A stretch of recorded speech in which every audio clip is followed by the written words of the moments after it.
নানুরের বেতাজ বাদশা করিম খান রাজনীতির মূল স্রোতে ফেরার অপেক্ষায়।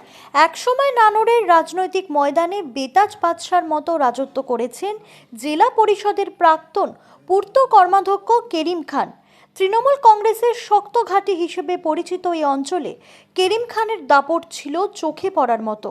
তবে সাম্প্রতিককালে দলের সাংগঠনিক পরিবর্তনের ফলে কিছুটা পিছু হটতে হয়েছে তাকে।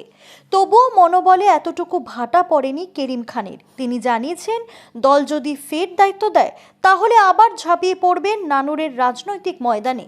বর্তমানে সংগঠন প্রস্তুত করার কাজেই ব্যস্ত তিনি, যদিও সামনের সারিতে নেই। অনুব্রত মণ্ডলের ঘনিষ্ঠ অনুগামী হিসেবে পরিচিত করিম খান এখনও অপেক্ষা করছেন নেতার নির্দেশের। সেই নির্দেশ এলেই আবার সরব হবেন তিনি, এমনটাই আভাস মিলছে রাজনৈতিক মহল থেকে। বর্তমানে নানুরের অবস্থা বলতে মোটামুটি চলছে। নানুর রাজনৈতিক দিক থেকে যে খুব উচ্চে আছে তা নয়, মোটামুটি চলছে এ পর্যন্ত বলতে পারি। 26 তারিখ তো বোলপুরে একটা বড় মিছিল, অবশ্যই 26 তারিখে যেহেতু বলেছেন যে 1.5 লাখ লোক হবে, অবশ্যই আশা করছেন? অবশ্যই যখন মিটিং ডেকেছে অবশ্যই ডেট ছাপিয়ে যেতে পারে, কারণ সর্বশ্রেণী মানুষ সেখানে এসে উপস্থিত হবে। কেন দাদার ডাকে উপস্থিত হওয়ার একটাই কারণ হচ্ছে, দাদা সবসময় মানুষের সুখে দুঃখে সবসময় মানুষের সঙ্গে থাকে এবং জেলার উন্নয়নে থাকে। আজকে জেলার যা উন্নয়ন হয়েছে আগে, সবটাই কিন্তু দাদার দৌলতেই হয়েছে। মমতা ব্যানার্জি অনুপ্রেরণায় এবং দাদার উদ্যোগে সমস্ত কাজটাই বির্ভূম হয়েছে। অনুব্রত মণ্ডল তো আপনার আপনি ওনার অনুগামী বলা যায়, হঠাৎ সব পথ চলে গেল, কি বলছেন আপনি, কি ভাবছেন কিভাবে? এটা ধরেন রাজনৈতিক উচ্চতরের রাজনীতি, এটা রাজ্য স্তরের রাজনীতি।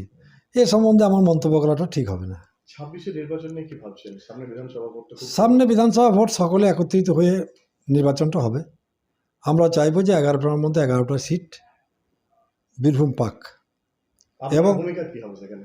আমার ভূমিকা, দল যা নির্দেশ দেবে সেই নির্দেশ মাথা পেতে মেনে নেব এবং দাদার নির্দেশ দিলে সেই নির্দেশ আমরা অক্ষরে অক্ষরে পালন করব।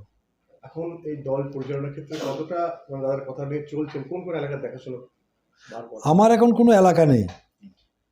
দাদা তিহার যাওয়ার পর থেকে আমাকে রাজনীতিতে নিষ্ক্রিয় করে রাখা হয়েছে। যে কোনো লোকই হোক বা যে কোনো সংগঠনই হোক, আমাকে নিষ্ক্রিয় করে রাখা হয়েছে। তাই রাজনীতি করার সুযোগ আমার খুব বেশি নাই। তবুও লোকাল যেটা আছে, আমার লোকাল সংগঠনের লোকদের সঙ্গে আমি থাকি এবং সেইখানে আমি দেখাশোনা করি। দীর্ঘদিন ধরে তো আপনার প্রচুর অনুগামীও রয়েছে, তারা তাহলে কিভাবে থাকবে? তারা আমি যেভাবে আছি, তারা কিভাবে থাকবে? আমি যেভাবে আছি তারাও সেইভাবে আছে। দল যদি মনে করে যে এইভাবেই নিষ্ক্রিয় রাখবো, তাহলে কিন্তু এলাকাভিত্তিক দলের ক্ষতি হবে। তাই আমরা চাইব দলের ঊর্ধ্বতন কর্তৃপক্ষের সঙ্গে তারা অন্তত ব্যাপারটা ভালো চোখে দেখুক এবং সকলকে যাতে 2026-এর আগে যারা ঘরে বসে আছে, যারা দল থেকে অনেকটা দূরে চলে গেছে, কিছু কিছু লোক দলের মুখ ফিরিয়ে নিয়েছে, সেগুলোকে একত্রিত করে সংগঠিত করে সামনে আনলে রেজাল্ট আমার মনে হয় খুব ভালো হবে।